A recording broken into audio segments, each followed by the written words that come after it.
morning and welcome back to the Friday edition of Reaper Pro Tips with me, your host Anne, and mostly Quindy, sometimes John, and occasionally Justin. How are y'all?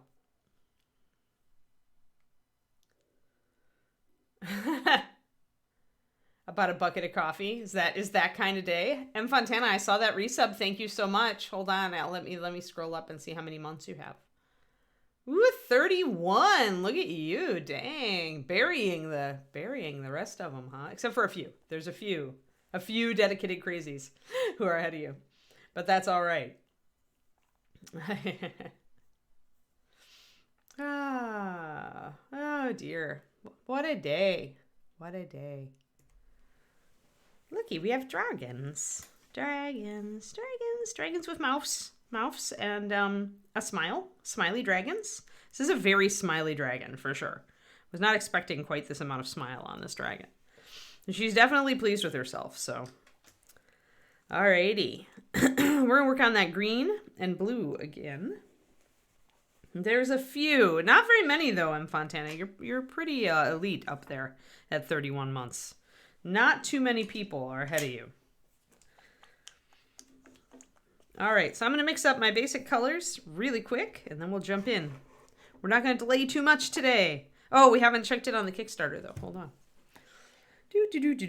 Let's see here. Kickstarter. Happily, my Google is now remembering that I actually did this. Okay, so we're moving right along here. All right, so we have how much? 290 to Lard Gulp. That's the troll, right? So we've got, or wait, did I see that? Oh no, we made, or did we do that? Have they not updated the map? No, 230. Okay, got it. All right. Wait a minute. Oh, a future unlock reveal? Cool. Oh, it's a misprint. I keep looking at 1-230 for, oh wait, okay, I see. Talons of Winterfell are next. That's right. I'm just getting confused. Don't mind me, everybody. I'm trying to read from left to right. And of course, that's not going to work. Not with this map, which is now going from right to left. That's a little confusing, Ron. Why can't you just give us a slide? I guess for Asian backers, it's not confusing. The other kind is too confusing. So we're at 1105, and we need so we need 15K or so to get the owlbears. That's good. Excellent. Future unlock reveal at noon Reaper time. Thank you, False Mind. Somebody tell False Mind that Anne says thank you. Because they're muted. Or wait, no, they can hear me. They're muted. Or no, maybe they're all muted. I don't know, but thank you. I'm sorry. It's one of those days, guys. Can you tell? One of those days. All right, so we've got ourselves some beautiful blue. Ultramarine shadow. Let's get in focus. That sounds lovely. Focusing on a wing. There we go. Now we can focus on a head. So, base color, ultramarine shadow. 4 drops of it. Right there.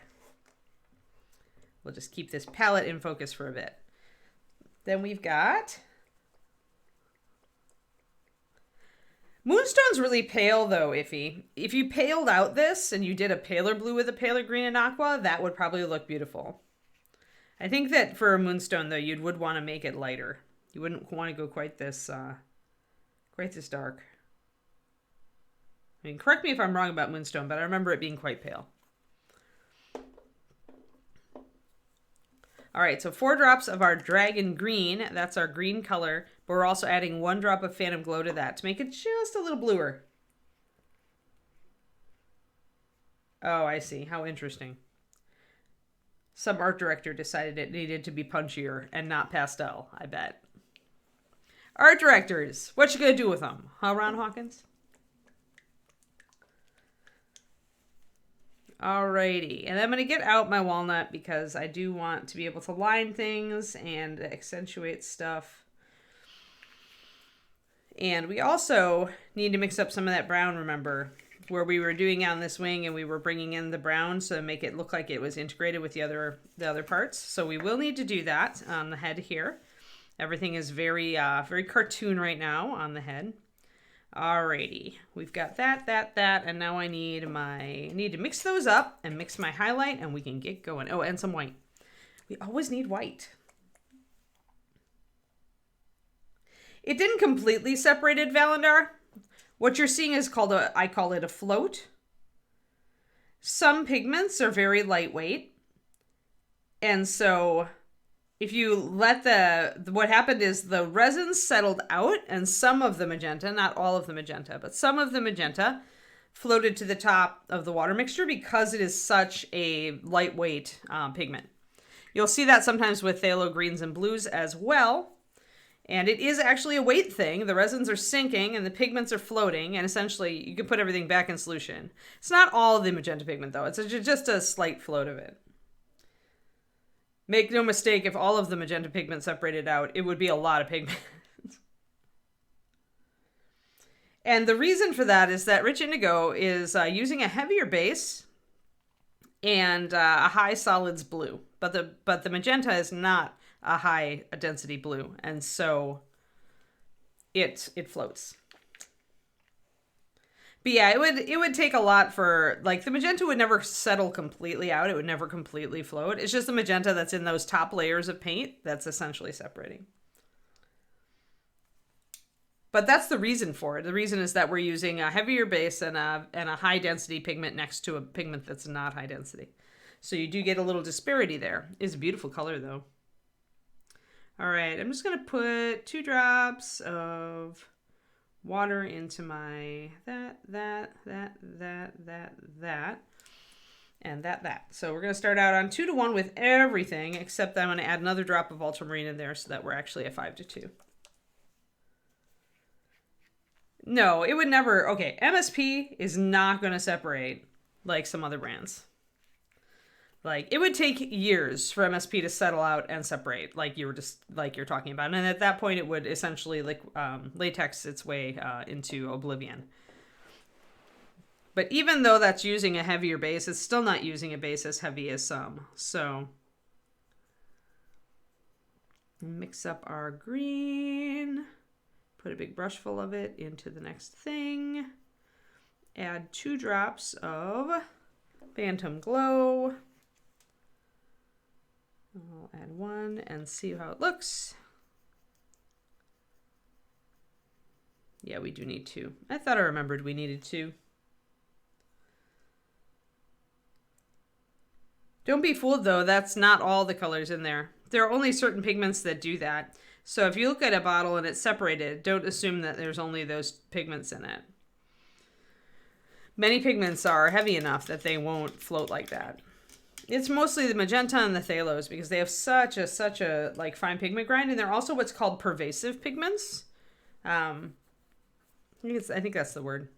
They or just high dispersion pigments, sorry, which means that they essentially just tend to disperse through the medium that they're put in.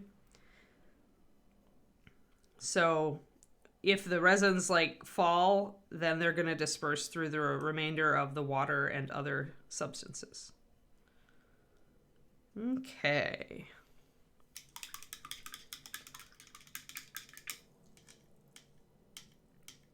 First mini of the year to finish. Nice, Iffy. Yeah, basing. Basing. Sometimes I love basing, and sometimes I'm like, basing, really? Usually I'm the latter, only if I haven't stopped to think about it beforehand. All right, I am going to paint the entirety of this dragon head, and then I'm going to go over it with white. Because we discovered yesterday that I kind of like that effect a little bit better.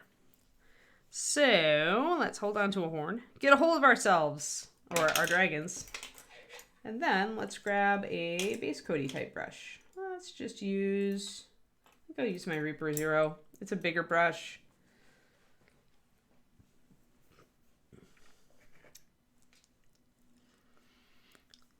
You just alarm me, Valendar, when you say things like completely separated out of it. I'm like, and then I realize what you mean.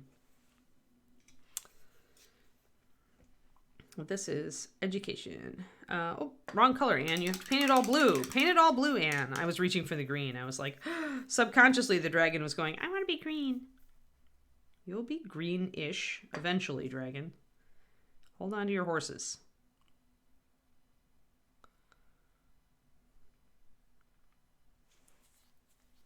Yo, Crowley.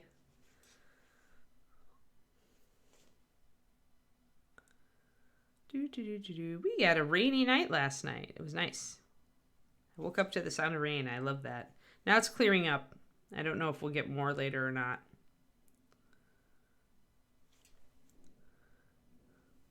I'm just like super happy because I don't have to water my everything.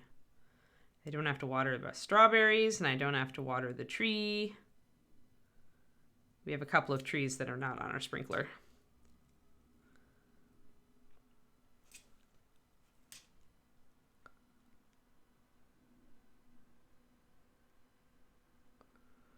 And that's happy. Now we can just paint right over that nostril. And paint right up to the arch in the center of that head. It's a good dividing line.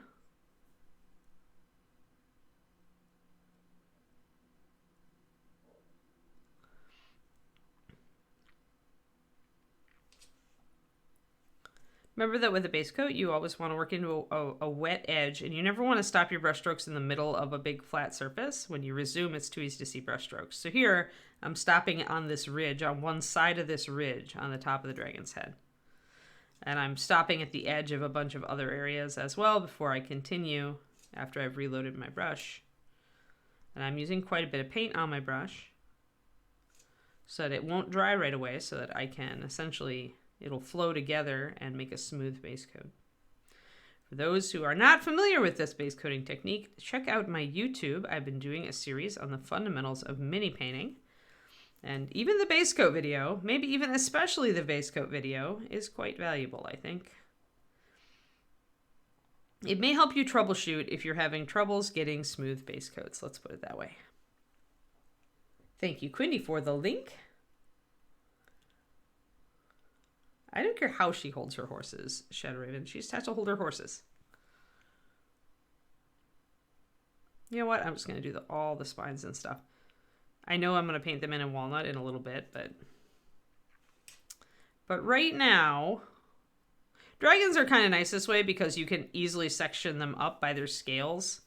So it's very easy to base coat in sections. I kind of violated that over here on the other side, and that's why I stopped doing it. But I was also painting in a slightly different style over here, and that was the thing. Doing kind of a double shaded base coat before I decided, no, that's a fail. Don't like it. If I really did do this, by the way, if I really have a problem painting over this with blue, I will first just knock it out with white. So I'll go in, and maybe we'll do that. Because if I try to paint blue over this area... again, it's not going to read quite right. It's going to go really dark and muddy where that green is. But we can fix that by putting a little bit of white over that green. Lightening it up. And even do a little bit of a blend here. Keep everything wet. Blue and white would have been a pretty cool color scheme for this dragon too. That looks pretty cool right there, where we've got the white fading into the blue. But that would definitely necessitate I think a more dual colored approach where you are painting one section white and the other section blue and then blending them.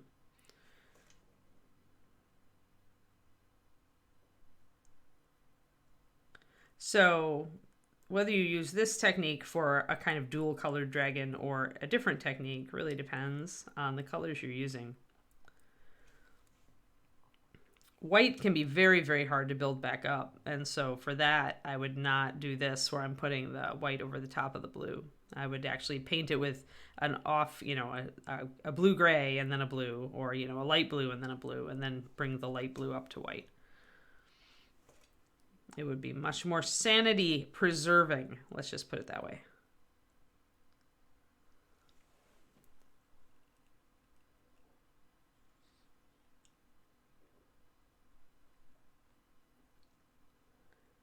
Oh, thanks. Yeah, Jormander. And give me a follow, please. I've been trying to get up to 1,000 follows on my YouTubes. My first goal was 500 and we hit that and I was really happy. So now I'm trying to get to 1,000. That's my next goal.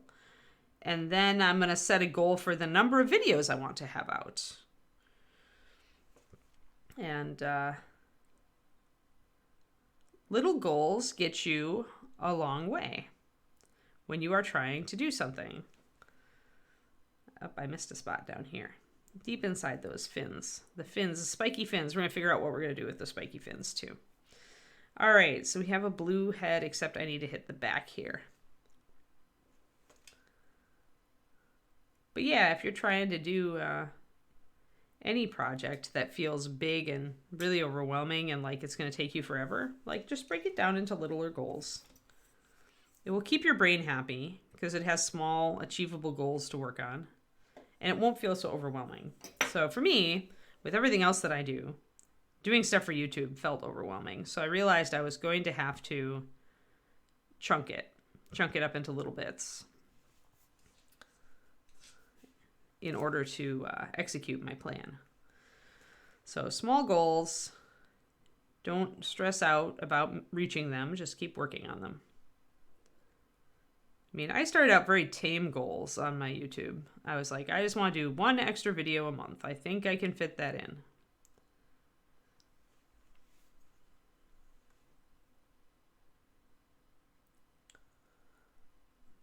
Yeah, I know the SMART acronym. A lot of people talk about like short goals being the way and goal chunking and all that stuff. It is the smart way to go. You're absolutely right. Unnatural.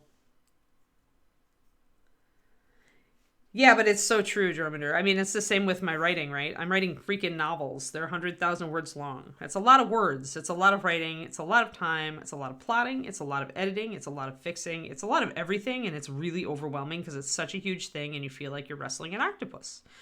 A very gigantic octopus, a 100,000 word octopus. So with that too, I break it up into very small goals day to day.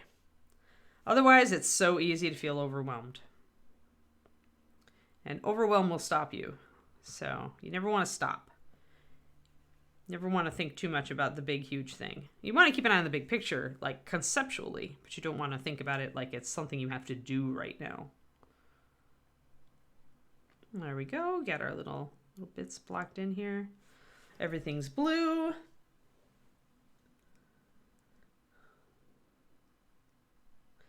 Thank you, Bumblebee.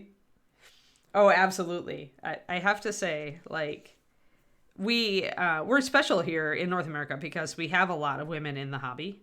And that's not true everywhere in the world. And I think it's really because, you know, there are those of us out there who are, you know, female painters over here who are kind of putting ourselves out there and teaching like I am. I think it's really important. So I just wanted to say that, yes, you absolutely can do it. You absolutely can learn to paint better than your husband. Great goal. Great goal. Little healthy competition never hurts. But I do find that despite the fact that women aren't like all over the place in a lot of other countries doing this hobby, we do tend to be very good at it. We're very detail oriented in general. Not all of us, but you know, in general, we tend to be more detail oriented. This is the way our brains are hooked up. And that helps when you're painting miniatures.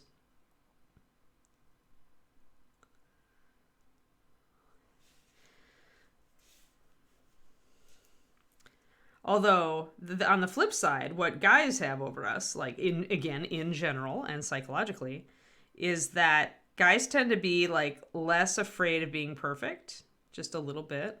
Less afraid of like making a mistake. And again, not true for every guy. Just like detail-oriented isn't true for every woman, but it's kind of the little things that can help or hinder you.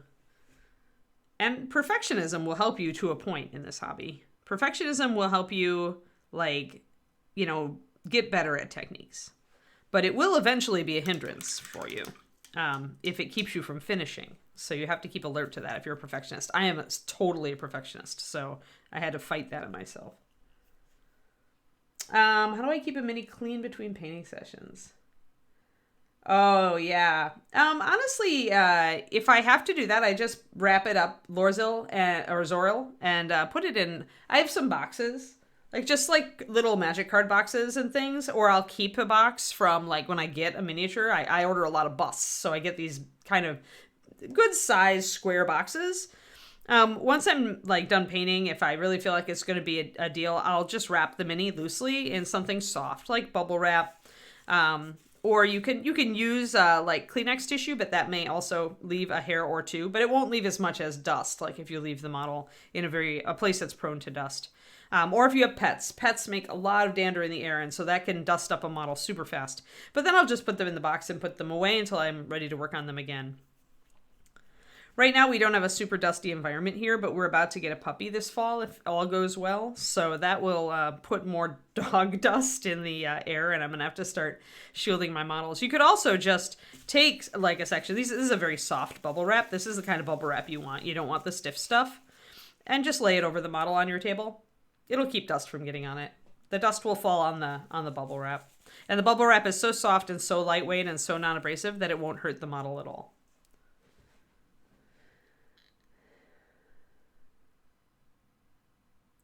Yeah, Bumblebee, that's the problem. The perfectionism helps you until it doesn't. But it's there's a lot of sayings about perfectionism, and one of them is like that perfectionism is the enemy isn't the enemy of the bad, it's the enemy of the good enough, or it's also the enemy of the done. And I actually subscribe to perfectionism as the enemy of the done. It's going to keep you from finishing what you start. And finishing is how you get better. So kind of focus in, be aware, if you're self-aware and you know already that you're a perfectionist, just take a step. Like if you're afraid of the next step on that mini, you need to take a step somewhere. So take a step and you're going to determine right away, is this the right step or the wrong step? And if you're not sure, then just keep going. Remember, it's acrylic. You can always repaint it. You can always take white, just like I did on this eye, and just paint white over it and then paint something over the top. You won't even notice. Yes, it's going to take time, but how much more time are you losing by just sitting there staring at it? So that's what I use to kind of like goad myself into moving forward on a model. It's like, whatever it is, I'm just going to go forward on it. If it's not the right thing, I'll just paint over it and paint it again. You have to put so many layers of this paint, especially if you're working with thin paint like I do. I mean, I'm between 4:1 and 2:1, and most of these paints are 2:1.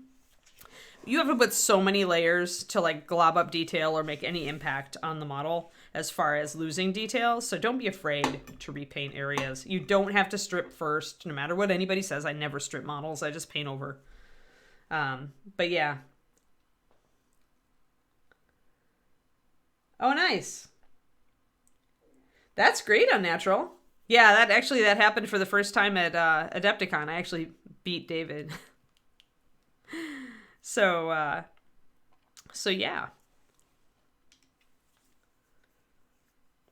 So that's very cool.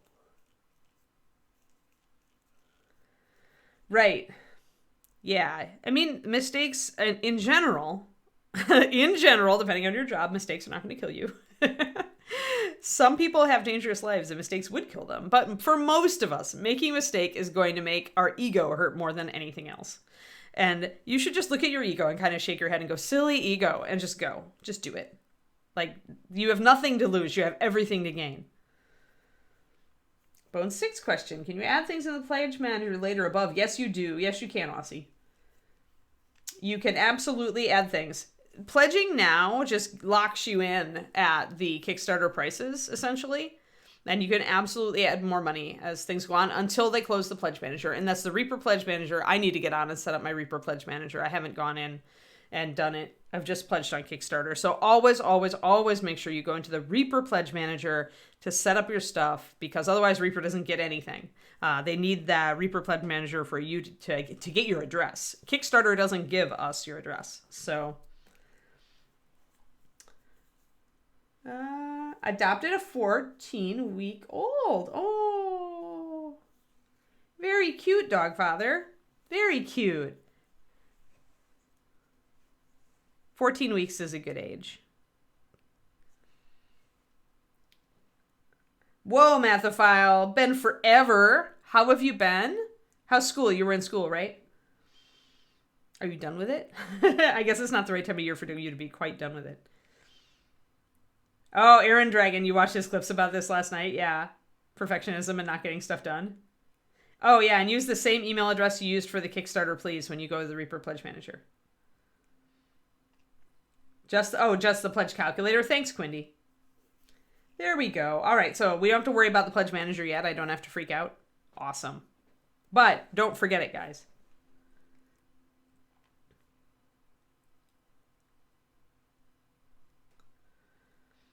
Stressing with dissertation. Oh. Well, here. Have a very prettily painted dragon wing. De-stress, Mathophile. Seriously, that's the only reason to paint like faux iridescent stuff, is it's kind of hypnotic. Yeah, put in the money you think you want to spend. It'll help unlock. Anything you put in now will help unlock cool stuff. You can't unlock cool stuff after the Kickstarter is over. So, but don't put in so much that it's going to make your bank account scream and run for the hills.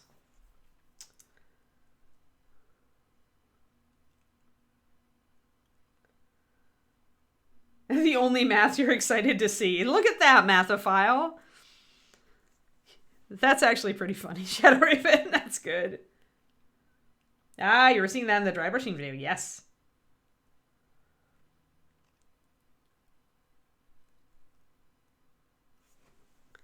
Alrighty, so let's get in here and let's, now that this has been actually good chatting, because now my blue is mostly drying, I can start adding in the greens. So what are we going to do? We're going to underpaint. Oh wait, I might want a more precise brush for this. Do I? No, this Reaper brush is keeping a really good point right now.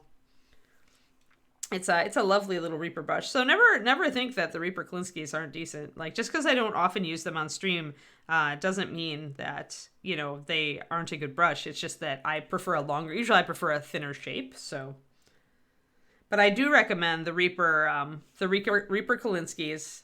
The 0/5 in particular was my workhorse brush while I was painting at Reaper. I did everything with that brush. Recommendation request from Valkyrie. Doxy Blush. Actually, I'm working on one right now. We've kind of abandoned our regular stream for a bit, Freya's Valkyrie, but this lady, she's a Dreadmere character. She's an NPC character. Here we go. She is... But the dress would be... To use one, like in place of the red, you could use the pink.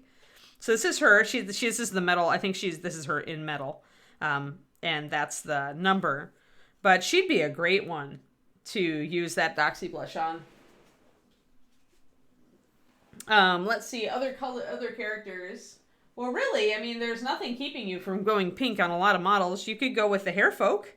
I did pink on her shirt. You could totally do the same. I used violet red plus white, but you could use Doxy Blush there. And she's terribly cute. Terribly cute. We're not quite done with her. These are a bunch of models we're working on the stream after Bone 6. Once the Kickstarter concludes at the end of the month, we're going to put the dragon aside. And then this one is in purple, but I am highlighting it with pink. So you can see that coming up there. So yeah, you could totally go with, if you didn't mind, a mage in pink. And, I mean, come on, why not? She's a mage. She can just blow up anybody who doesn't like her clothes.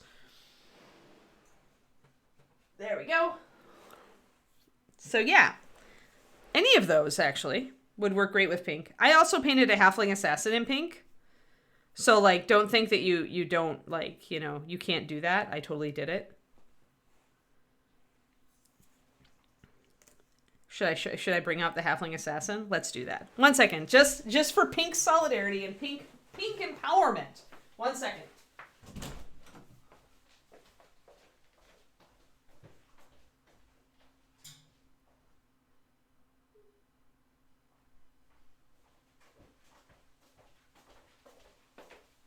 All right. I had her in the other room. I don't always have my models ready to hand. So, okay. Pink empowerment. Pink Empowerment, this is not a Reaper model. It's a Black Crow model. But you can absolutely paint an assassin in pink. Never think that you cannot use pink and purple as assassin colors, okay? There's the back. Yes. Halfling Assassin. She's pretty cool. So anyway, yes. Paint anything pink you want. Especially assassins. Ah, yeah. Yeah. Oh, Slaanesh. Power. Yeah, I also have painted Slaanesh in the past. Thank you, Unnatural. Yeah, freehand's kind of my thing. I do a lot of just simple freehand on this stream. All right, gonna grab my white and start painting in areas that we want to be green. Anything that is hitting the light. Notice how you can see these green areas when I go top down. So you can see that those are getting the light. So anything we can see up top here needs to have a green highlight. So we're gonna start here. I do want to leave a little bit of my blue in the shadows here and there. So I'm going to be a little selective in how I underpaint this. The lips are definitely blue, like the chunks here. Can't see those from above. These little guys, these little scales, I can get those. I don't have to be real precise about it, but I kind of want to keep a little bit of separation in there. A little bit of this lower rim of the eye can go green. I might get some pink in there, actually. There's kind of a gap here between the eyelid and it's kind of like a bag under her eye. I bet we could go pink with that, so I'm going to just kind of leave that for now. And out here, we're pretty much going the white, the direction of the white. And if you want to use stippling and kind of like keep some of the scale texture by doing that, do so. Feel free. We're just roughly underpainting. No, pink dragon. If you want to, do it. It's not for me. Like, I love pink assassins, especially halflings. I have a thing for that. But, all right, let's see here. How do I want to do this? I want to leave some blue up top and bring down white here and leave blue in the cracks. Kind of like so. I'm going to look at it from above again and see what I can see. I'm not going to be like super persnickety on this, but in general, I want to keep in mind what I can see. So you don't have to be perfect with this. As long as you generally follow the rules, you will have the correct effect. And do make sure that you come in and like separate out things. Like I kind of went the nostril here in the top of this scale. I've gotten kind of mixed up together, but that's all right. I'll correct it later on. We're just trying to get in kind of a, kind of to mark where we want the green. So that's what we're doing. So again, always flip back and forth, kind of looking, okay, where do I want my green? Where is it going? Any place that has a shadow falling over it isn't going to get that green. We're going to leave the blue. So like the bottom part of this scale, we can see, but the top part is a little harder. We can see this part though. And double check it. So this is great about having an overhead camera, and even if you don't stream or video, it can be really useful. You can also just look down on it. Like I'm sitting here just looking down on it. So the top of the head here is going to be all green. But I am going to try to preserve some blue in between the cracks, and I'm even going to leave some blue like where I kind of see indents in the scales, like right here by this ridge here that kind of hangs over. It's got a little bit more of an indent on this side than on the other side. So here we've got a bit more of an indent. I can see it because you can see where the paint pooled. See? So you can also use the fact that I used kind of a heavy wash more than a solid base coat on this model to see where you might want to leave blue. And this is a 2-to-1 pure white. pure white to water. So it's a little transparent, and that's on purpose. It lets me build up some areas to be more white and some areas to show a little bit of blue through. This would be a great dragon turtle scheme. Oh yeah, Unnatural. This is great. It's a document cam. I love it. I'm totally in love with it. And if it ever dies, I'm gonna get another 2. They got really expensive during the pandemic because they're used by teachers, and when the teachers had to all switch to working from home, you know, they ran out, and the price for these went way up. But IPEVO, IPEVO, and this is, I think, the VZ/X. I love this thing. I think document cams are really the only way to go for miniature painting streams and video. Like the fact that I can get very close, very high res, and I can fix the focus, and it's so much better than a webcam. Like, it just is. I messed with my webcam, and I hated that I had to go and use an external program to like fix focus and adjust white balance, all the rest of it. Here I can do it. They've got controls right on the stock. I can get closer. I can get farther away. I can change orientation if I want to, though I don't necessarily need to. I can fix focus. It's all just a button. Boom, right over there. Oh, yeah. Oh, it's right. Happy Earth Day.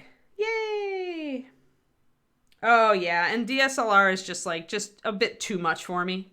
This is so simple. It's so easy, and it's so good. And it can output in very high resolution. So, yeah, I have a DSLR, but I just never used it for this. Reaper, we were using some DSLRs for a while, until Justin discovered a primitive version of this document cam back in the day. And I liked the primitive old one so much that I was like, there must be a newer version. And that's how I found this. And now I recommend this camera pretty much to anybody and everybody who wants to stream miniatures or any close-up work. Stream or YouTube. So then we have a lot of recessed area here. You can see where it's kind of recessed. So I think I'm going to go and make an edge and then kind of get the center. And again, you can see I'm dwarfed there. I'm not being precise. I can always come back and adjust this. It's very freeing if you can just get it in your head that no matter what I do, I can always just bring in some white and some liner and adjust it. I can always do it. Don't overthink it. Just go. Having something is better than having nothing. Even if the something is like worse than what you wanted, you could always adjust. Much better than having a blank old model staring at you from the shelf. And I totally get it. I have, and I still do on occasion, get mini paralysis. Usually with models where I only have one of them and I know I'm never going to find another one because it's out of print. So those models are more likely to sit and gather dust. All right, so let's actually finish the snout on this side and let's do a proof of concept. Let's just toss our green on here and see how it looks.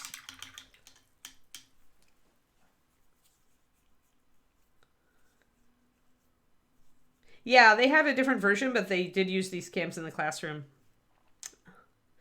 It was VZX. The nerdy. Yes. It's very, very nice. Highly recommend. Easy to do, easy to plug in, easy to set up. USB. You can do it battery or plugged in. I just keep it plugged in. You can do it Wi-Fi or plugged in. I keep it plugged in. I just go the super easy route. I mean, it's nice that if I ever needed it to Wi-Fi, it could, but don't really have a point when it's very static on my desk. It totally makes sense for teachers in a auditorium who are using it to, like, project. Alrighty, so got some dragon. Leaving some blue. Now let's go over this. So let's kind of check it. I think this is going to look right. You can kind of look, when you underpaint with white, it looks like light. And it kind of, you can tell by looking at it whether it looks correct. I can see that I need a stronger highlight here, though. Need a stronger highlight, like right here. And some of this is just going to be like experience.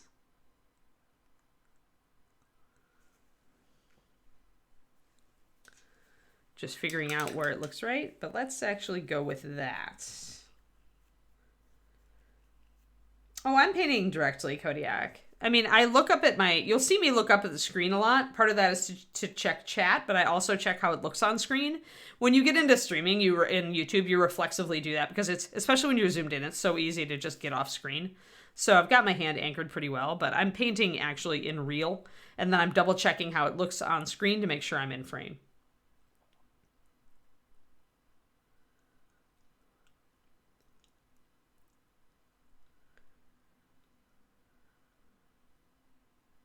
So far, Earth has the best ice cream. But yeah, you would not, this has just got I can't really show it to you because I don't have a, well, I guess I can. Face cam. I hate to change my face cam. See this teal thing here? That's the camera head. So you really can't paint through it. You don't have a lens. Let me get my cam back. I hate messing with it because then I have to sit and adjust it again. Adjusting. Good enough. Okay. Nope. Yeah, I mean, honestly, Kodiak, I could sit and maybe stare at a monitor and paint with practice, but I certainly, wouldn't be doing my best work. It would take a long time to master that technique. I know one painter who does absolutely astonishingly good work by doing that. He does the most photorealistic faces on miniatures I have ever seen. Bust level, big faces, not 28 millimeter. His name is Darren Hahn, and if you look him up on Facebook, you will be blown away. And from a video video clip I saw, he actually does paint by looking up and painting. Like he's looking at a screen where the camera is just showing him micro detail, and he has the brush control to do it. But it takes practice, just like when you're, if any of you have worked with a tablet, I have a tablet where I have to be looking at the screen and drawing on the tablet, and the tablet's down here and the screen is up here. It takes time to adjust to that for your brain to like get intuitive to that. I would think it would be the same if you were trying to do this. I don't like magnifying glasses at all. That's why I use these unnatural reading glasses. I actually have really good regular vision, but my close-in vision went south when I hit 40, so... Yeah, his work is like mind-blowingly good. Right, Raven Day? So yeah, look up Darren Hahn on Facebook. Pretty much if your minds want to be blown, it's Darren, and then it's Kirill. Just going to put a tiny little bit of highlight down here at the very end of these little mouse scales. Just a little bit.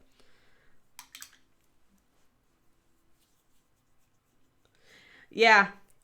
Yeah. Oh, the jewelry glasses would be a good one too. Yeah. Yeah, I just use these. They're reading glasses. They're 3 times magnification.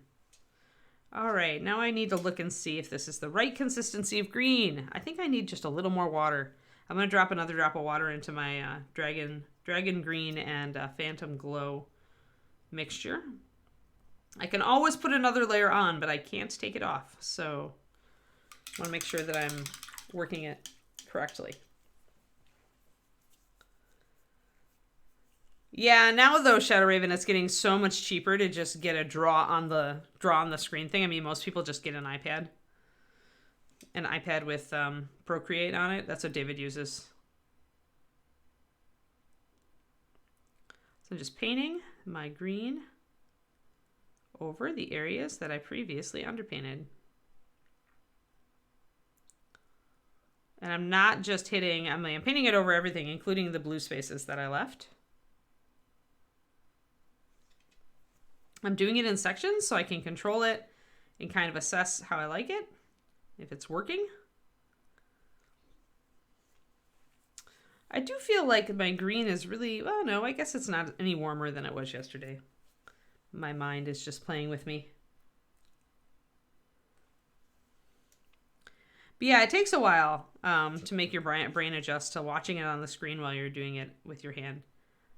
I can do basic Photoshop work that way with my tablet. I've gotten pretty good at it. My brain was pretty quick to pick it up. But I don't know, as far as drawing, like actually drawing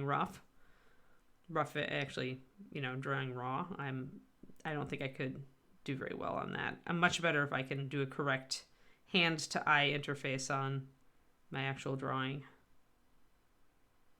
All right. So we've still got some blue under here, and I've got a little bit of muckiness there, so I think I need to underpaint there. Book of Nerds. I work on bones all the time, and those are the models that they don't require priming. So the centaur that we're working on is a bones model. All I do is wash them. So if you're not going to prime them, then wash them in hot water with a few drops of dish soap. I just use a big plastic mixing bowl. Swish them around, rinse them, let them dry overnight. Or if you can dry them off with a paper towel and not have any drops of water, great, just go. Otherwise, if you prime, be aware that some primers don't work very well on them. So kind of look up maybe on our forums or on our Facebook, the primers that will work. Because some primers will cause it to stay tacky, like some aerosol primers in particular. Brush-on primers are usually safer. But no, I never prime my bones. I just wash them. And I'm like Reaper's like ex-staff painter and paint streamer, so your mileage may vary, and a lot of people are very passionate about whether to prime or not. So try both and see what you like. No problem. That's what we're here for. This is our info stream. We are here to answer your questions. I'm going to try to put some of my aqua in here. And bring up some highlights this way.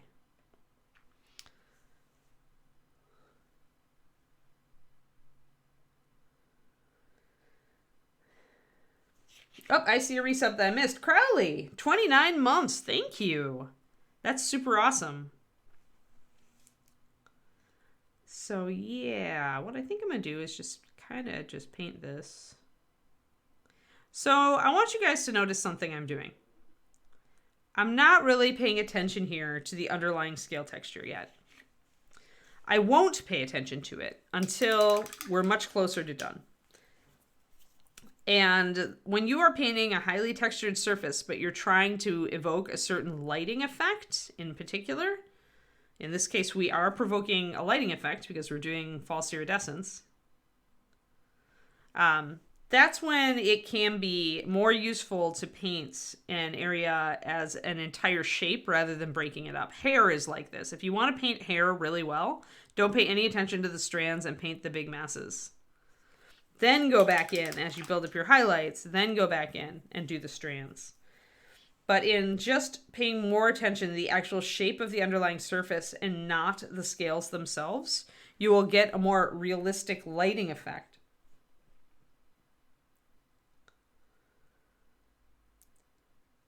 Oh, you should always prime your 3D prints, Kodiak. You should always prime 3D prints, but bones materials, specifically Reaper bones, do not need primer. Reaper resin and Reaper metal absolutely do need primer. So really, bones plastic is the only plastic I know of that you don't need to prime. It was accidental when we discovered this, and it became a selling point. But a lot of people still like to prime, and that's absolutely cool. As long as you check and make sure the primer that you're using works well on the bones plastic and doesn't react with it. Because PVC can just react to stuff. Certain chemicals will essentially make the primer not cure. So around the eye, I will use a more delicate touch. And I'm going to pick up that bottom lid.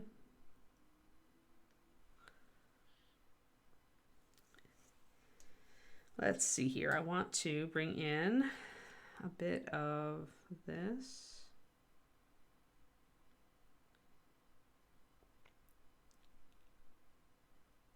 So I need to relieve some of my green, but I need to bring in the aqua wherever the light would be hitting strong. The aqua is going to look like white, and I may go back and forth a lot on it. I may do kind of a blend between my green and my aqua on my brush also to kind of bring that out. So now we're bringing out the light. Gonna grab this aqua again. This is the my green mix that I moved over to a puddle of white and added 2 drops of Phantom Glow to. So it's our teal highlight. Up against these dark colors, it tends to read very close to white. Once again, not going to pay a lot of attention to the actual underlying texture here. Just going to put a highlight on where this cheekbone flares out.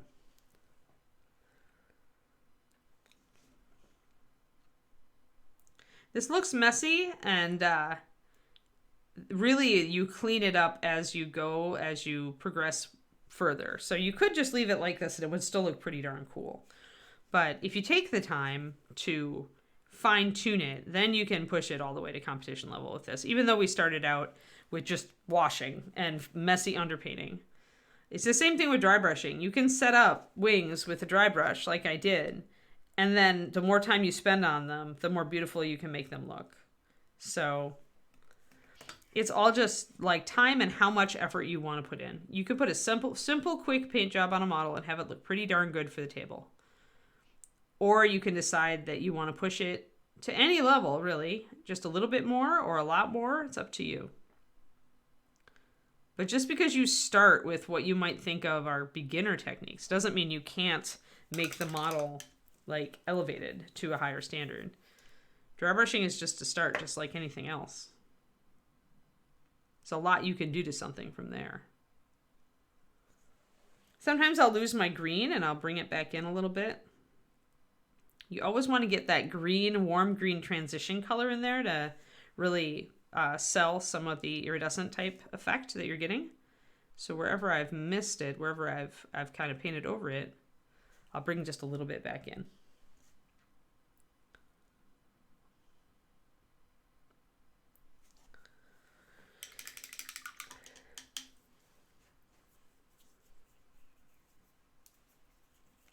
I'm going to use the white to actually undercoat the eye now, since her eyes will not stay dark.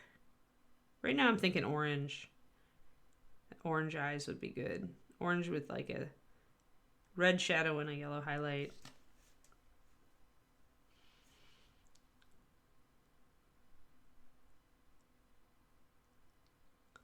And I think we'll definitely give her evil eyes.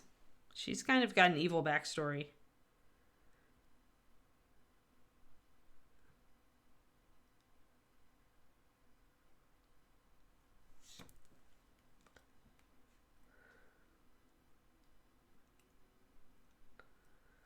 She's got a very kind of horned lizard kind of head.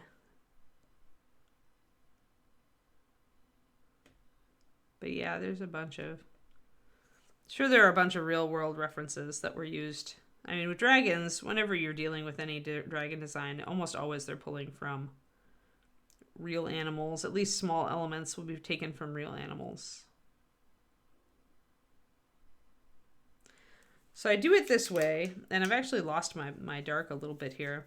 I do it this way because usually it's easier to keep that dark rim around the eye if you just paint it dark and then fill it in. But because I've been doing so many washes, my dark rim got a little bit covered up with the green, so I'm just going to paint it back in with my walnut.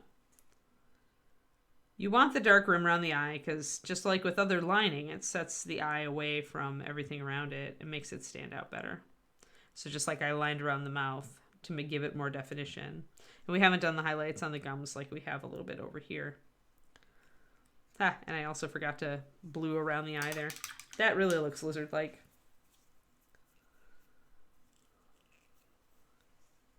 Yeah, I don't see the Chinese so much in it, but it looks more like a horny toad or a horned lizard to me. Spiny lizard. Her horns are similar to like a Warcraft dragon's.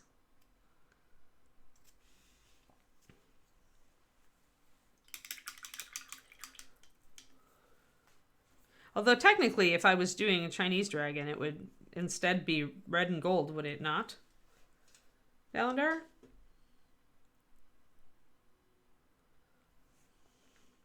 Because I thought that was...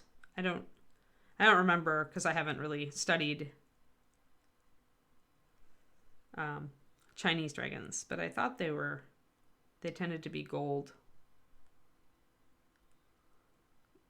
But then they were also associated with rivers, so, and oceans, right? So maybe not. Maybe this would be great. Multiple, yeah.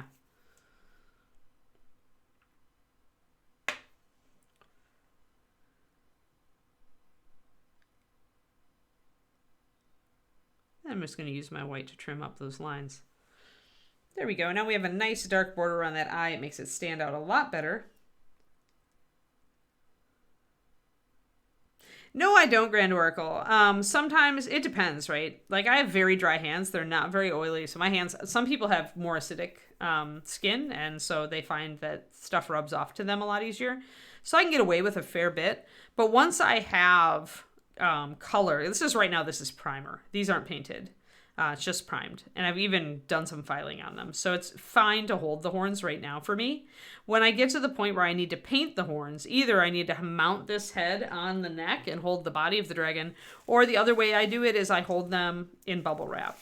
So I will just wrap the bubble wrap gently around the part that is painted, until I can get a nice grip on it, and then I'll paint these parts. And that allows me to preserve this because the air cushion and the fact that I'm gripping it softly because of that air means, and the fact that the bubble wrap is also totally non-abrasive. It's just a slick surface.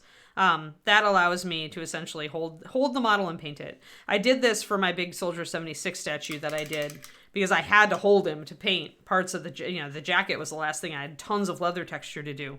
And so essentially I wrapped bubble wrap all around his torso so I could just use he himself as a handle because it was all one piece sculpt because it's a statue done by Blizzard. So that's kind of the bubble wrap trip. That's what I do. But right now the horns aren't actually painted, so I can absolutely hold on to them. When I was using other paint lines before Master Series, I did always have that habit of resting the finger on top of the head and rubbing paint off. It's one of the reasons that I went for a very high adhesion paint line for Master Series. High adhesion means it sticks to the model better and it's a little bit harder and more resilient. So now, I'm doing some resting on here and I am getting a tiny bit of rub off, but I also haven't finished the chin, so I'm not too concerned. But I don't find, if I'm gentle with it, I don't find that I get a lot of rub off with MSP. So I'm going to bring in a strong highlight on the edges of these plates because the light would definitely be hitting them and glancing off of them. I do feel like I need a more vibrant blue down here though, so I'm going to go back in. Yeah, Vallejo was what I was using before I did Reaper. I was using a lot of different paint lines actually, but I had gone in pretty heavy on Vallejo. And because I was thinning the Vallejo so very much, it was definitely not adhering for me. So that's part of why I went high adhesion when we went to MSP. My experiences with other paint lines being frustrating. But, part of that is me, because I was thinning the Vallejo a lot more than it, was probably meant to be thinned. That's way too thick. My blue has gotten too thick. There. So, yeah, it's been about an hour, so I do need to add a drop of water to my colors I mixed up in the beginning if I want them to stay at the correct consistency. Since I'm using a well palette and not a wet palette.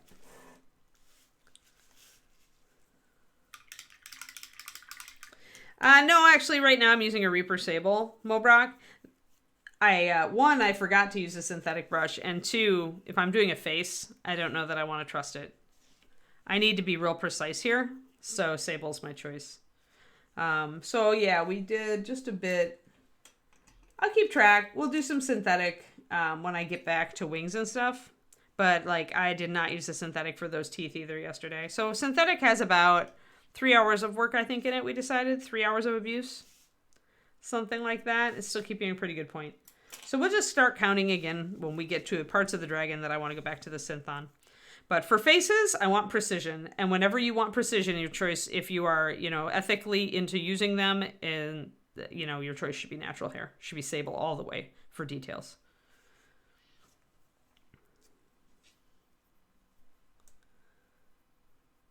I am absolutely into Sables, so.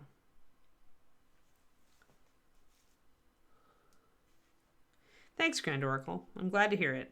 Yeah, I feel like Master Series is a different beast chemically than most other paints on the market, but that's not a bad thing because then people who like are looking for the qualities that Master Series has will gravitate to it and at least have a choice, right? If there was no Master Series, everybody would be working with those goopy high coverage paints. And I would still be frustrated. When I will tell you one thing, Grand Oracle. When I was using Vallejo, because I was thinning it so very much to get the effects I wanted, I was dull coating after every 2 layers. I was putting a spray of matte sealer on every 2 layers to keep it from rubbing off. And it would still rub off on some of the parts. So yes. So the answer to your original question, assuming this was not MSP, would have been yes. I would coat between. But I have discovered the bubble wrap trick helps a lot, and it would probably even help with softer paints.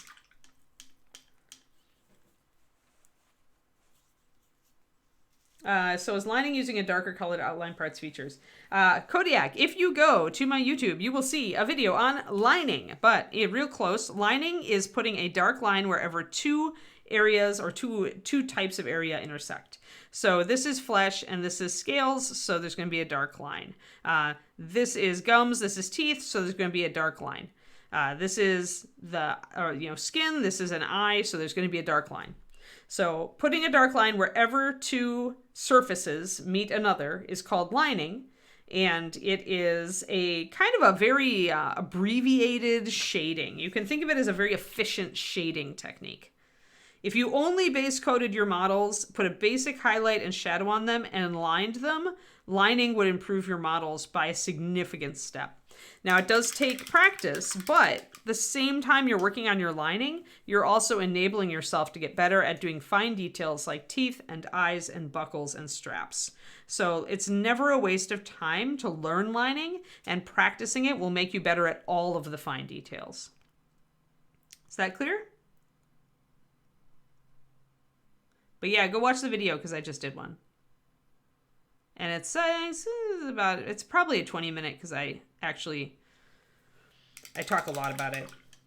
But lining is one of the main ways you can build your brush control faster because you're always trying to draw a thin, fine line. No problem, Grand Oracle. No problem. That's what I'm here for. Helpful hints. So I do need to get a little bit of the top of this eye. Just a tiny bit. So I want to mirror the bottom part a little. There we go. Looks a little better.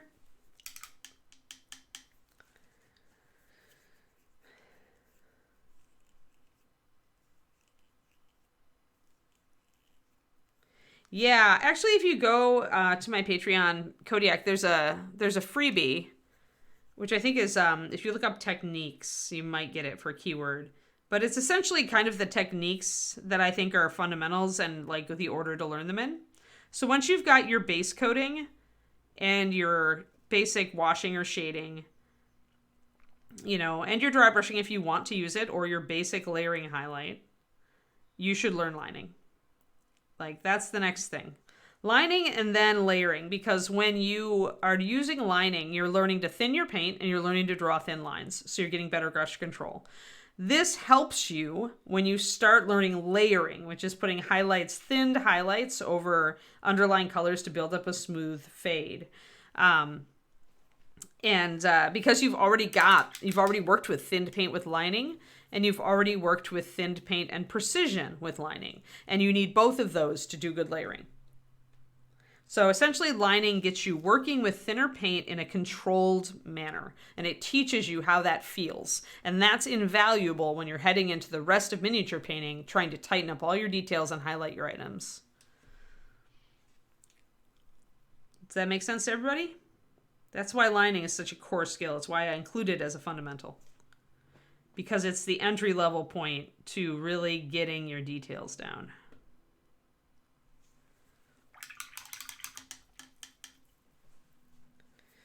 Freya's, the order isn't important, it's the techniques themselves. Like, you could start with dry brushing and you'd be fine, but base coating should be first, in my opinion. Then most people progress to washes. If you look at my fundamentals videos on YouTube, I actually go in this order. Although I do skip over, I did wait to do dry brushing because I had a couple other things to cover. I covered lining before dry brushing in that order. And that's why the order isn't terribly significant, but the point is you should do lining before you learn layering. And layering is kind of the core of modern miniature painting. Unless you're doing oil paint, and then wet blending is the core. So now I'm coming in and I'm just doing a little bit more highlighting, bringing up some areas more precisely. But yeah, if you can do a smooth base coat, and you know, if you're going to jump ahead of yourself, you can jump ahead of yourself, but you may have get more mileage out of like kind of methodically making sure that you are good with one thing before you move on to the next. But when you feel that you can do a nice, smooth, accurate base coat, then I would start working with washes. Make your base coats a little lighter colored so your washes look really good. And then after that, I would work on just either dry brushing or lining, basic highlighting. I'm going to get to basic highlights one of the coming up. The problem is there's so many fundamentals. I should really talk about on my videos that, hey, you know, this order is just an arbitrary order. It's not a thing. But if you go look at my Patreon and you get that list of techniques, there's a definite order I put them in. And I thought it out back then, but again, it's flexible.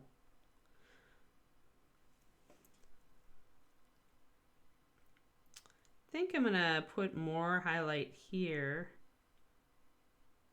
because I've got more highlight here.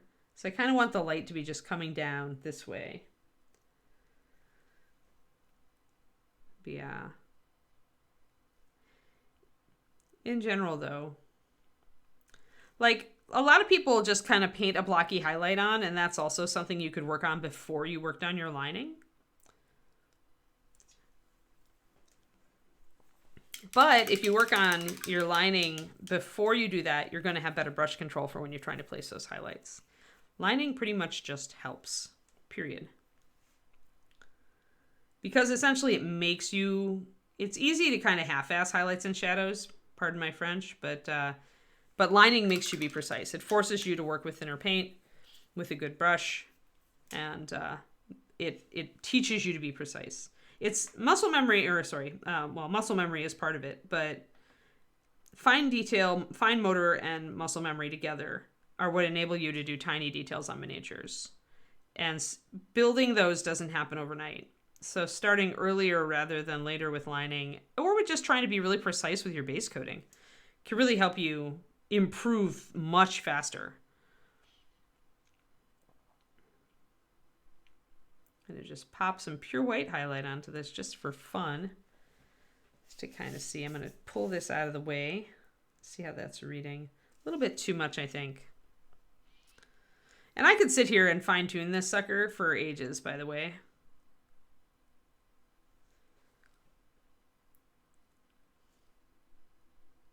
Like how good you want a model to look at is just how much time you want to sink into it and how much adjustment you want to do. How much futzing you want to do, as I put it.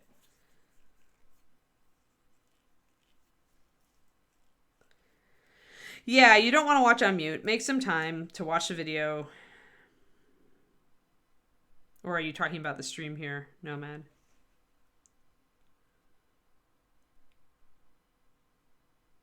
All right, I'm going to block in this area under the eye because I want it, I think, to be fleshy. Like she's got membranes under her eyes. I could do the whole eye like that, but we'll see.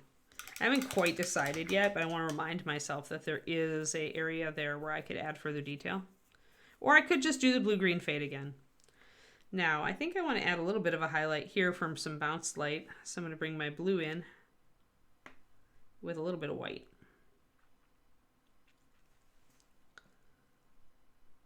And just kind of highlight up a little bit down here.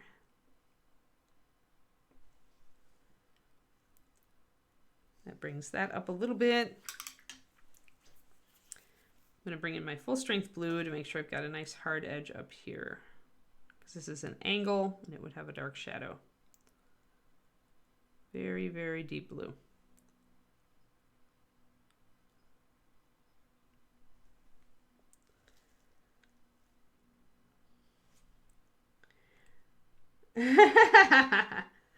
It's okay, Tidlip. This is Chaarondar, who is on the Kickstarter. Yes, we just unlocked her. So we are doing a kind of a boop boop fake iridescent kind of look to her. So right now I'm fighting with that on the upper. I'm getting the upper head is looking good, but my bottom jaw is not looking as good as I want it to. So I'm gonna start working on that, because I think I need more blue. I think I could use a little less green here on the lower side. So I think I need to do a little bit of white down here and then throw some blue over it. If I try to put the blue straight over the green, it's going to make a muddy color, because I'm using kind of transparent. I've thinned down my paints. So let us get some of this a little stronger in the blue department. I'm just using the side of my brush here. This is kind of wet brushing. It's not dry brushing. It's using thinned paint. It's kind of a lot like what I was doing on the dry brushing video to show the thin paint technique, except I'm actually using a round because I'm in a hurry.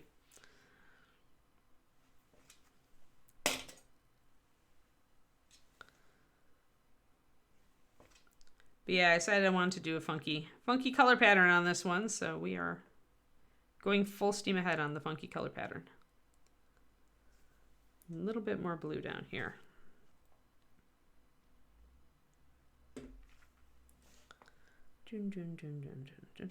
All right. And I definitely want these lighter.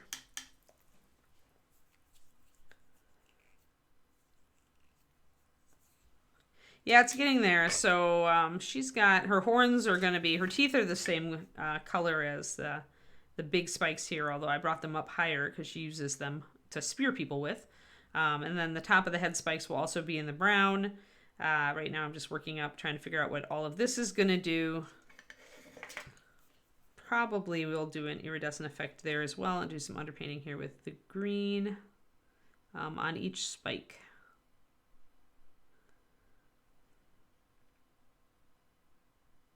Or at least on the ends of the spikes. Wherever light falls, wherever they're sticking out.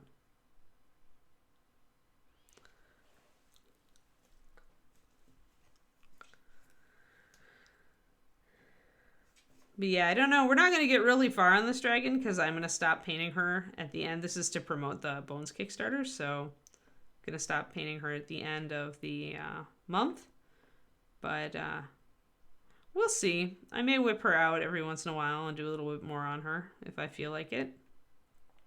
But I'm not going to force myself to finish it if I don't feel it.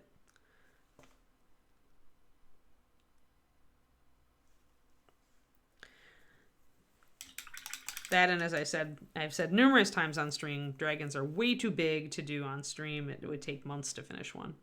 And then everybody gets bored because all you're doing is painting scales. There we go. Just getting a little bit of these guys figured out.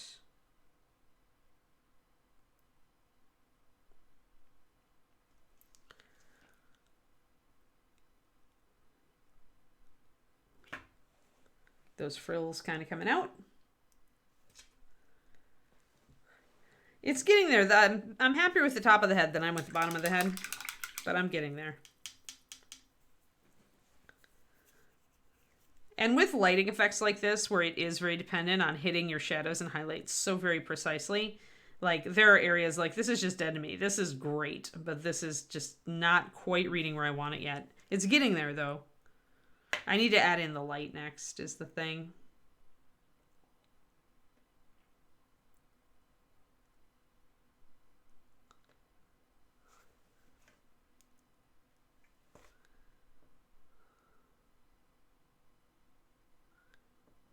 So I'm going to shadow that because I've got a shadow up here. So I'm going to actually bring in a blue area here. And that's going to help because, yeah, see, that helps a lot because since we've got this like kind of shadow, we're dropping the light straight from above. We're trying to keep our highlights in line with our shadows, or our shadows in line and our highlights in line. So we're working that pretty well right now, having added in that shadow there. That does a lot. Now I want to add more of a highlight.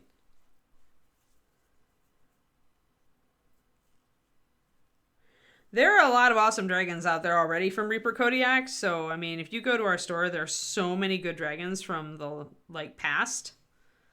Like Nathavar and, oh, what's the one that Michael painted blue? The one that's kind of swooping to the side, Julie, that you did. One of the smaller ones that was one of the first dragons in Kickstarters. Can't remember. He's swooping to the side. Narthrax. Yeah, Narthrax is an amazing dragon that's available like pretty much now, so at least unless we're out of stock. And so you don't have to wait to start painting an awesome dragon, because Julie Guthrie has sculpted some freaking awesome dragons for Reaper over the years in past Kickstarters. In fact, past Kickstarters featured a lot more dragons.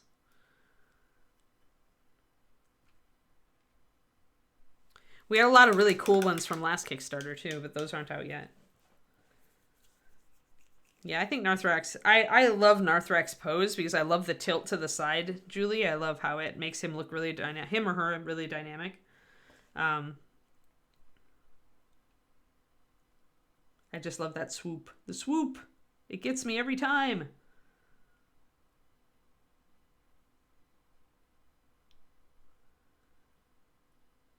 Alrighty. So now we're looking a little bit more convincing. Let's bring in the light. We've got the light dropping from up here, hitting there, there, there, and now it needs to hit here, right? Because we're seeing that it travels down the face like that. So, getting our white.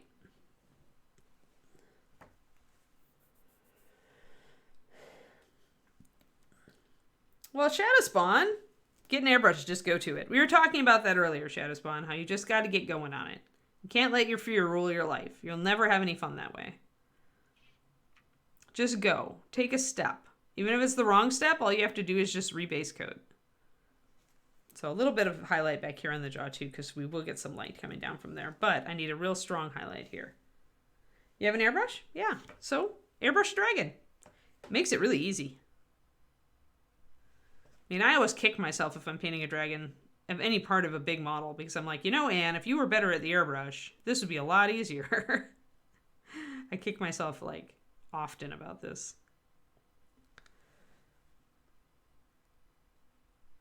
Oh yeah, Swampy. Swampy was pretty cool.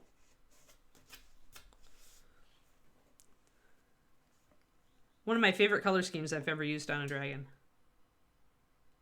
And that's a neat dragon too. He's fun. All right, so I pumped up the contrast here by popping pure white onto this this lip, and I think I'm going to even bring it a little higher. There. Now that's reading pretty well. Let's drop our aqua on top of that. I'm going to do green and aqua.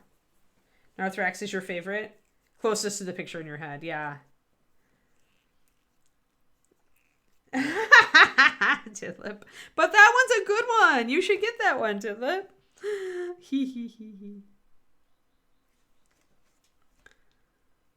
All right, let's get this on. A little bit of green. Get in there. Just to color it.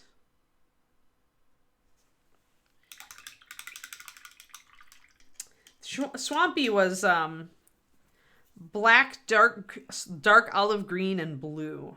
Another green to blue fade, but the other way around, where the green was the shadow and the blue was the highlight, because I was trying to put him in kind of like blue light. Like he was like in a cave, and like the light filtering in from above was just really blue. I really liked that effect.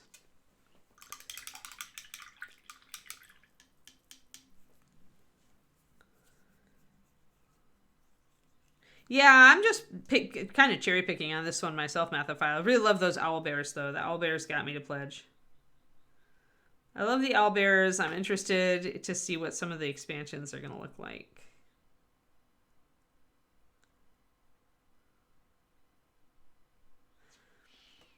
But I don't have a D&D group or anything, so like I'm not into I don't need a big bunch of models. I mean, obviously if I signed for core, I'd get a whole bunch of stuff that I could paint for you guys.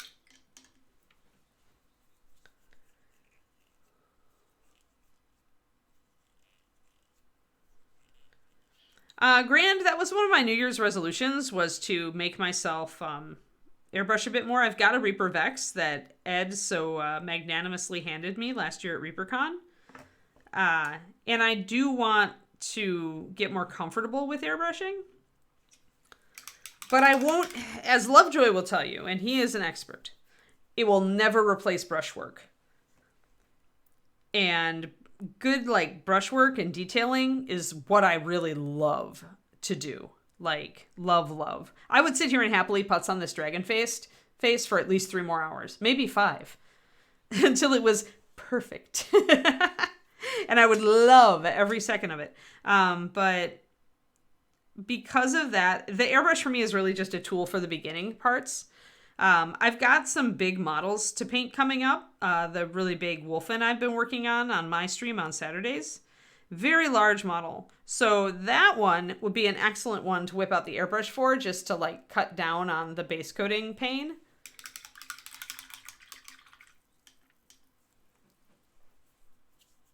Yeah, Unnatural has it absolutely on the nose.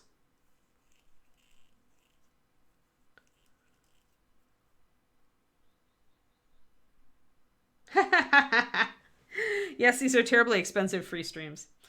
Yeah, not every link is deleted unless Quindy posts it. But we could have Quindy post Narthrax's link.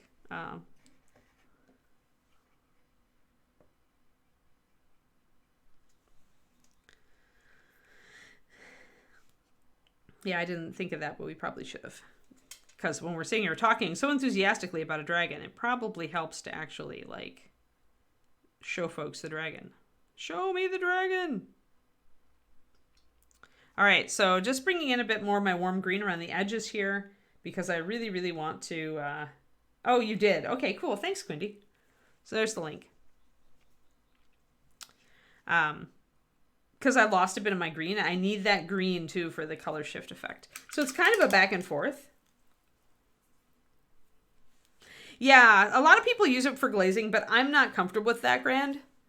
And it's really, for me, it's a giant trade-off, because I'm at this point in my life, after painting for a very, very long time, very long, I'm very old, but I'm one of the old ladies in mini painting, darn it. But after painting for as long as I have, I am like instinctual level good with glazing. Like, I can make it do anything I want, and I have no problem with it, and I don't even think about it, I just do it. And for me to relearn the airbrush, I think has just diminishing returns. Because if I can already do glazing with a brush, even a big brush, and I'm perfectly happy with it, and I can do it precisely, there's not a lot of benefit for me, I think, in doing it with an airbrush. It's just like, it's not necessary. It would be a lot of time learning, a lot of time becoming more precise with it. I'd wreck a lot of highlights before I managed to nail it. And I can do it with a brush effortlessly. And there's no cleanup with the brush. I don't have to clean up the airbrush afterwards. So you always should look at everything in mini painting can be a tool, but everything in mini painting can also be a fad. And so you need to like look at it for you. You need to look at it like, is it really, do I need this? Do I need this, or do I want to do it the other way? There's always more than one way to paint a cat. Sorry, Kerniko. Except Kerniko I haven't seen in chat, so maybe it's okay to make that reference. I just didn't want to skin one, because that's no fun. But painting a cat, that could be fun. Yeah.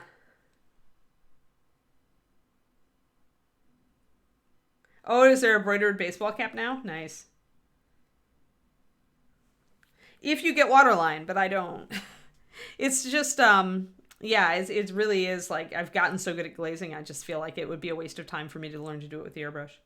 But I do feel like setting up basic base and highlights and shadows and doing the zenith, as you just brought up, Math. Yes, I've been doing almost everything with Zenith Mathophile. The reason we didn't do the dragon with Zenith, because this is like the only model recently, I think, Except for, like, kitty cat here. Okay, so I won't do a zenith if I want to get a really bright color, right? So this is, I knew I was going to go for orange tabby, and I knew that I was going to be doing a lot of steel. And I was like, you know what? I'm not going to do zenith on this. I don't want to mess with it. I'm just going to paint it straight up. But in general, everything I've been doing on stream has gone zenithy if I'm priming. And the reason, do I have a zenith model here? Yeah, I do. But absolutely, like, if you zenith something, I used him for black hair the other day, but he's a zenith prime. But I just feel that it makes everything much faster. So yes, if you are speedier painting math, zenith is the way to go. Absolutely. Oh, 30th anniversary dragon revealed, like not just the concept art, the actual sculpt. Oh, I'll have to take a look. Kickstarter exclusive Death Knight. Oh, neat. Latest update. Yeah, and that's really my problem. It's the resistance for me. The resistance point for me on natural with airbrushing is the cleanup. So I'm just like, well, I could just sit and paint this, or I could do it with an airbrush. And so I do it with an airbrush, and then I'd have to clean the airbrush, which would lose time, but I'd save time with the airbrushing. Or I could just use a big brush, and I would save time with a bigger brush and not have to clean the airbrush, but it would take me longer because I'm brushing it on instead of airbrushing it on. So it's like, it's really a trade-off. It's like, I want to learn to use the tool because it is a good tool for big stuff. So I do want to learn to use it. But at the same time, I don't think the airbrush will become a standard in my arsenal purely because I've spent so much time over the last, do I want to go there? 40 years doing brushwork. So there's a good thing in getting yourself out of the rut and in trying a new tool and seeing if you really like it for some stuff. That's always worthwhile. But don't feel like it needs to replace a bunch of stuff in your painting arsenal. If you use it and you're like, I can see it for this, I can't see it for that, go with your gut on it. It's your paint hobby. Nobody, including you, needs to say you should do this or that. You could do it, but you never should do it. It's all what works for you. Hold on.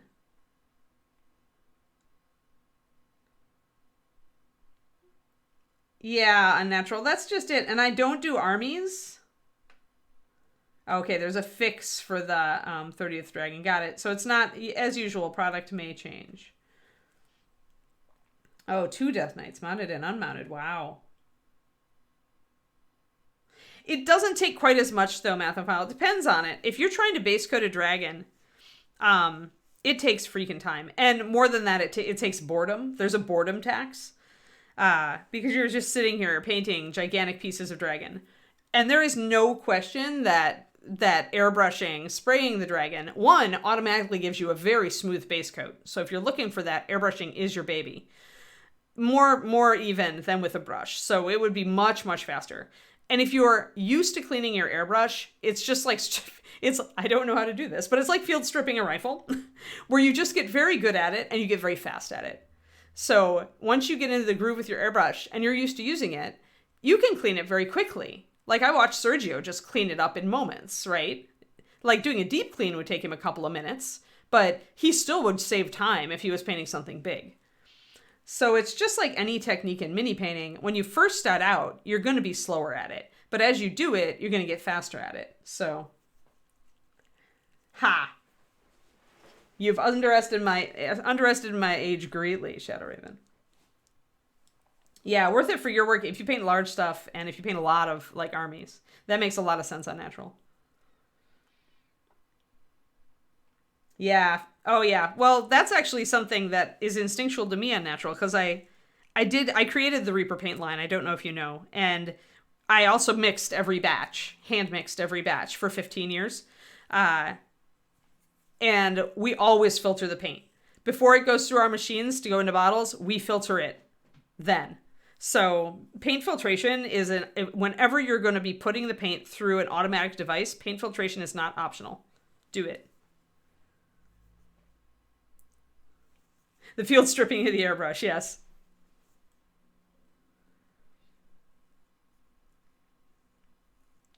Right, there you go, Shadow Raven. But you know what I mean, right? Like, there are guys who are, like, guys and gals who are out there and they're just so used to, like, they're so used to doing that they just do it. Like, boom! And it's super fast. And, you know, it's the same with airbrush cleaning. Like, you watch Sergio, he uses his airbrush every day, you know, and he's just pro at it. Like, he's figured out the most efficient way to do the steps to clean it, and he just does it without thinking. And it's like unconscious competence, and he's just very fast at it.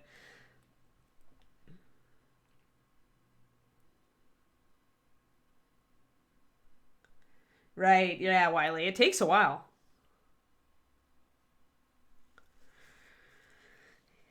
Oh yeah, filtering is a no-brainer. It just saves you so much pain.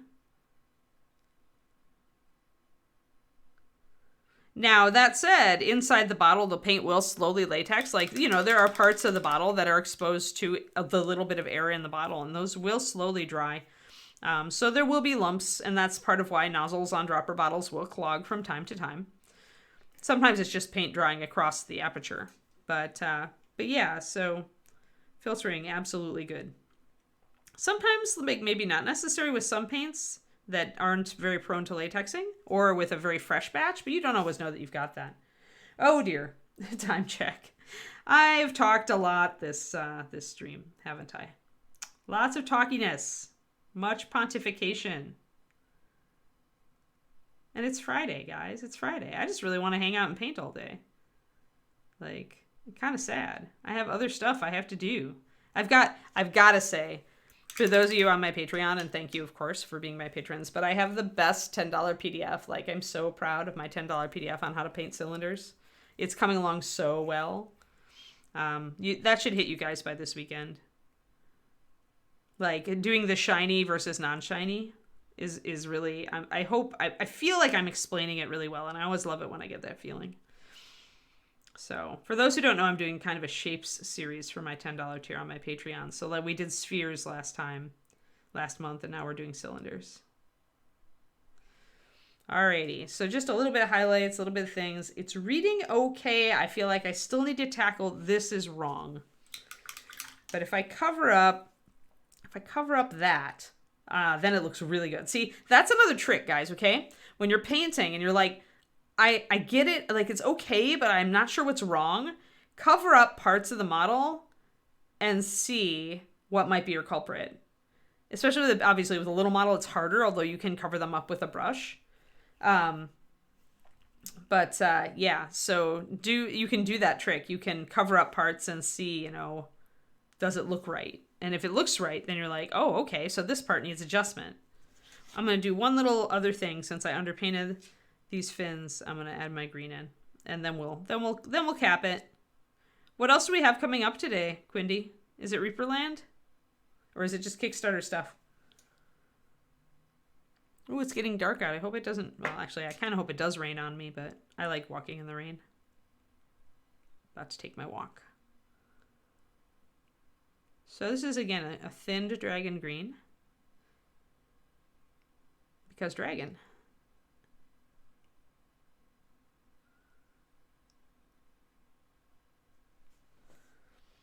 And that brings in our green on the frills, which looks really nice. Cake Land Reaper Starter. Oh, yeah, Angel. Yeah, he's a pro. Like, and his Infinity stuff's great. And he's also a great, like, he's just good and fast, right? He's very efficient with his painting. I'm going to just do a little quick green down here. Yeah, I've got Angel's first book. It's just, like, his style's so different from mine, but it's always so, like, it's just so pleasing. So yeah, you can always learn. Like, my favorite painter, as far as across the pond painter, is definitely Kirill, hands down, because I love the Russian high detail style. It speaks to me. It's what I love to do. But I've also learned really good things from Sergio, who has a very different painting style from mine. So you should always venture out and look at other people's styles and stuff. Reaperland at 3 p.m. Central. Awesome. Alrighty, let's get that greened out. Ooh, shiny. Shiny. I still need to correct that jaw bone thing. But otherwise, how pretty? How pretty is it? Is it really pretty? I think it's really pretty. We didn't get to the eyeballs, and I haven't done the mouth on this side.